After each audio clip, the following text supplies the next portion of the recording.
Ontem, em evento com empresários em São Paulo, o ministro da Saúde criou uma polêmica ao anunciar o número de vacinados no Brasil. Segundo Marcelo Queiroga, 18% da população brasileira recebeu as 2 doses da vacina contra a Covid-19. Amanda Klein, e essa polêmica, hein, criada pelo Queiroga?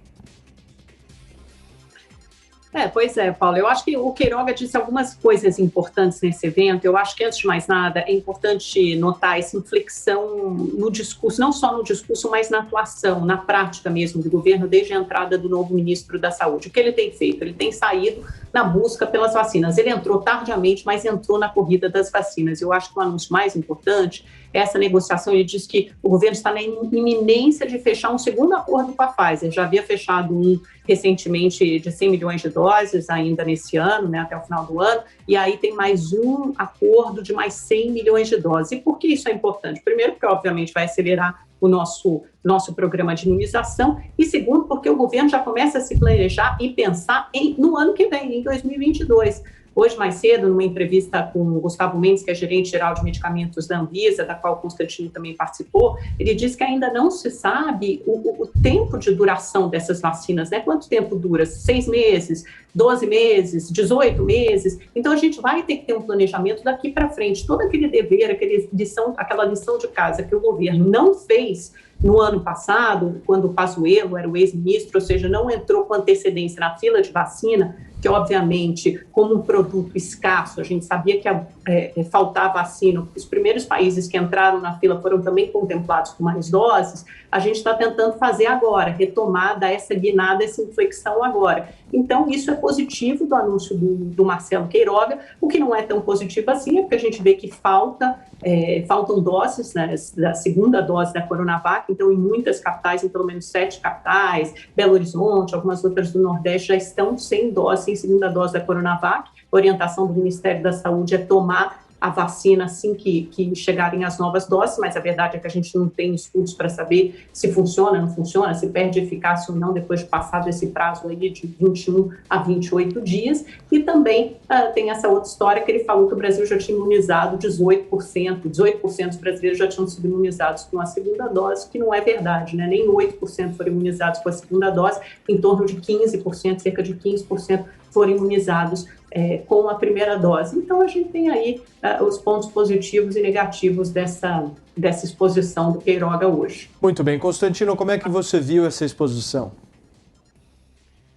Olha, Paulo, na verdade, o ministro vai ser atacado independentemente do que aconteça, que todo ministro que está ali no cargo, né, vai ter que ser atacado.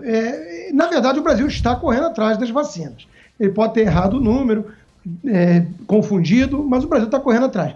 Só que essa entrevista que a Amanda menciona, né, com o diretor gerente-geral da Anvisa, fica muito claro que todas as vacinas estão em fase de experimentação. É bom lembrar sempre disso, porque tem uma turma que fala que os remédios e tudo mais são de ineficácia comprovada, o que é falso, né? Inclusive eu tive a oportunidade de perguntá-lo sobre isso, e são os mesmos que ignoram isso, que as vacinas estão em experimentação, a aprovação delas é em caráter emergencial, e foi inclusive uma outra pergunta minha para ele. Mas vem cá, e não precisa ter prazo para apresentar o pedido definitivo? Nós vamos vacinar então a população inteira em caráter emergencial, porque antes eram grupos de risco e tudo. E ele deu a entender que sim, né? Então, daí vai um trabalho contínuo de descobrindo, né, problemas e descobrindo que talvez não seja aquela panaceia toda que alguns venderam, mas enfim.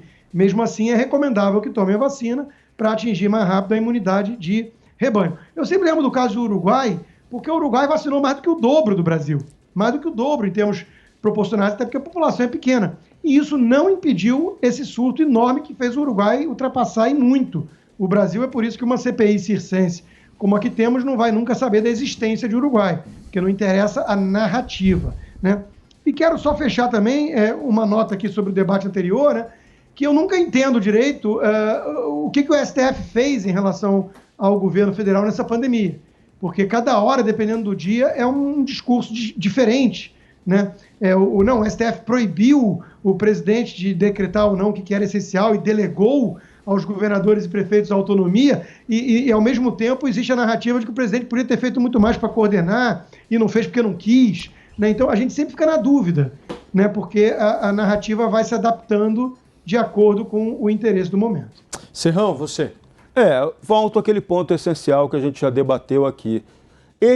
Quando as autoridades brasileiras vão divulgar números, é sempre essa dúvida. O número é confiável? O número é correto? A gente aqui no Brasil tem uma péssima tradição de transparência de dados. Isso é uma coisa que tem que ser resolvida imediatamente e o governo Bolsonaro poderia dar essa colaboração. Eu lembro aqui que numa das lives de quinta-feira, acho que umas 3 ou 4 semanas atrás, o presidente Jair Bolsonaro fez uma cobrança ao Ministério da Saúde que ele queria saber o número detalhado de mortes no Brasil. De que os brasileiros morreram nos últimos anos oficialmente, segundo os dados da base do Sistema Único de Saúde e dos registros dos cartórios. Esse dado até agora não foi divulgado, esse dado até agora não vem. Outra informação importantíssima, altamente relevante, estamos adquirindo vacinas. Nós, os ratinhos de laboratório, queremos tomar vacina. Maravilha, mas já perguntaram quanto custa essa vacina? Ninguém divulga o preço, o custo dessa vacina. Não é de graça que ela está chegando ao Brasil. Quanto custa esse insumo para fabricar as vacinas do Brasil? Ninguém revela esse dado econômico. Não sei, talvez porque ninguém pergunte. Eu estou perguntando. Vamos ver se o Ministério da Saúde, o presidente Bolsonaro, levantam esses dados e tornam eles públicos. Porque eu quero saber quanto custa a vacina que a gente vai tomar. Tá todo mundo cobrando, vacina, vacina, vacina. Tá, e eu, how much does it cost? Quanto custa? Como são esses contratos firmados com os laboratórios monopolistas da fabricação de vacina? Muito bem, são 5h38, a gente vai para mais um rápido intervalo comercial aqui. Eu vejo Constantino e Amanda estão pedindo, então por favor, não tinha visto. Por favor, Amanda. Alguns pontos aqui, Paulo, que eu gostaria de ressaltar. Primeiro, quanto custa a vacina? Esses números já são públicos. O governo conseguiu aprovar no Congresso uma medida provisória que reservou mais de 20 bilhões de reais para a compra dessas vacinas. Eu acho que essa altura da pandemia é basicamente consenso entre cientistas, médicos e setor privado e governo também, que vacinar a população é muito mais barato do que continuar nessa pandemia prolongada com abre e fecha. Então, esse é um ponto.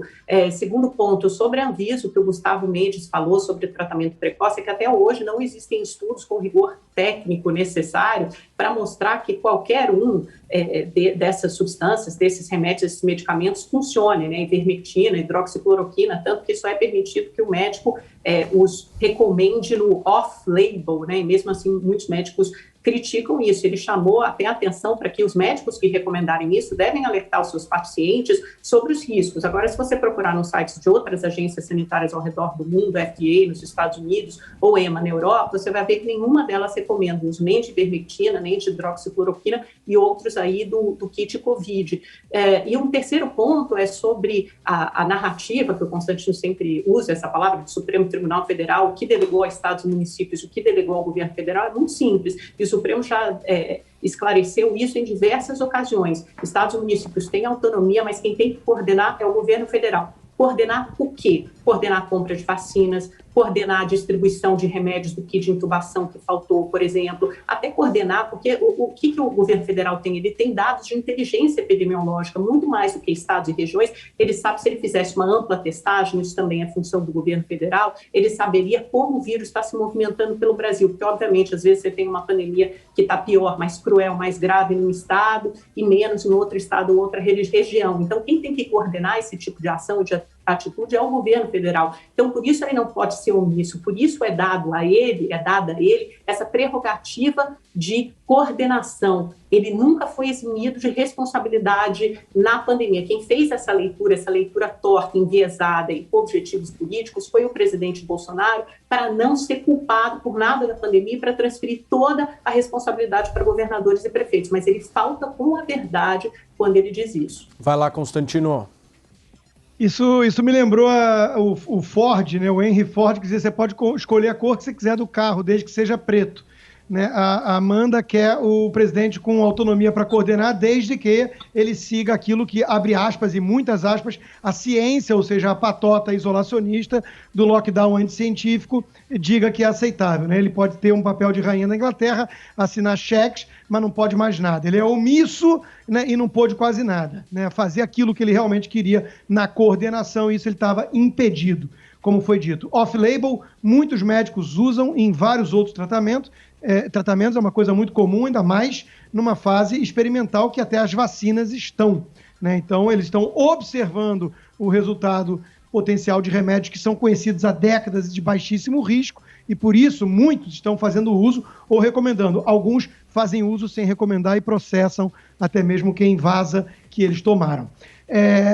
A Amanda falou que há um consenso, né? Eu sempre fico arrepiado quando escuto falar em consenso científico entre especialistas, mas de que a vacina, não importa muito o custo, tem que fazer porque é para parar com abre e fecha. Eu guardei isso na minha memória, né? Então, assim, vacinando uma proporção um pouco maior, tem que parar de vez de defender lockdown, porque não é isso que a gente vê acontecendo, né? Veja que o Texas já abriu há mais de um mês e meio sob críticas do Joe Biden, por exemplo. Né? Até do Dr. Fauci, que é o mandeta americano, também criticou. E continua caindo.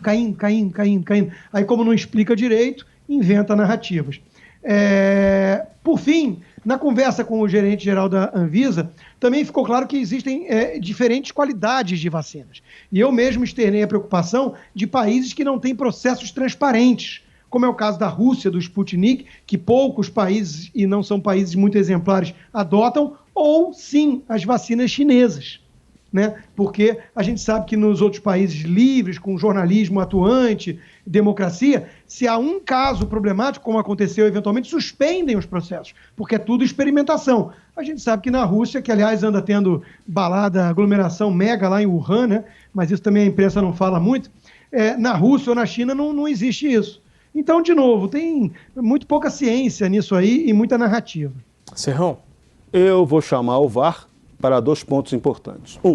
Ministério da Saúde, Tribunal de Contas da União, Controladoria Geral da União, eles devem a nós, povo brasileiro, que paga imposto para burro, quanto vai custar esse esquema da vacinação, que é fundamental. Eu só quero saber quanto custa, quanto os laboratórios e alguém está levando de comissão nessa história. Porque tem comissão e começão no negócio do Covidão. Isso é claro que tem.